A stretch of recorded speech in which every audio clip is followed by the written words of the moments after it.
Assalomu alaykum hurmatli kuzatuvchilar. Andijon viloyati Buloqbo'sh tumaniga kelganmiz. Bu obyektimiz 150 kvadrat to'pilpol radiator ishlari bo'lgan ekan. Kotelnisiga kotel gidrokollektor qo'ygan kelganmiz. Kotel pol avtomat bo'ladi turbo 25 kilovatligi. Bir zapravkasi 15 soatdan 30 soatgacha yonadi. Sistemalarni ham tayyorlab o'qib qo'yganmiz. Bitta kontur to'pilpol, ikkinchi kontur radiator kontur.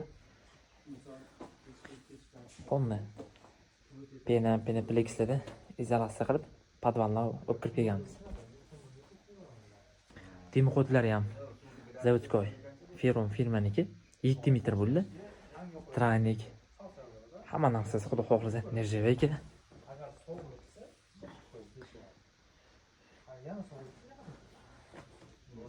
Punto upravleniyasi. İçlari hozir ichiga lov yoqib bitta yana ko'rsatamiz. İchiga suvlarni qamab tayyorlab qo'yganmiz mana. 1,5 atmosfera turibdi.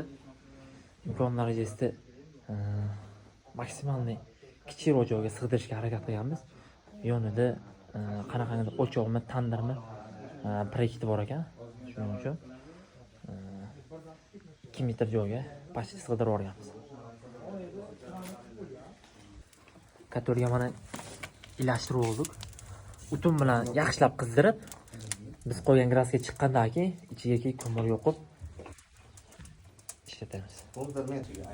Kotel yangi yoqilgan, ichi teriladi. Ichidagi kotel ichidagi suv sovuq bo'ladi. Olov yongan joy ichkarisi mana issiq bo'ladi. Shuning uchun teriladi. Hozir kotel yonib grasga chiqqandan keyin yana bitta ko'rsataman, terilagan yo'qoladi. Kotelni mana yoqib ilashtirib oldik. 60 gradus zadani berib qo'yamiz. 42 gradusga chiqdi.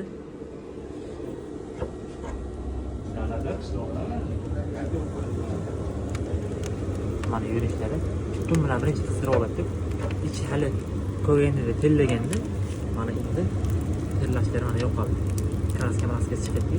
Terlash mana yo'qoldi.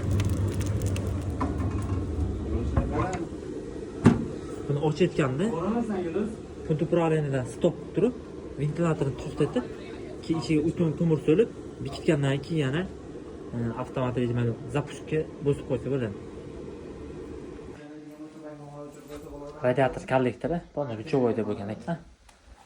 O'ng tomondagisi to'pilpolligi qog'ozga markirovka qilib, orqasiga qo'yib qo'yishgan ekan.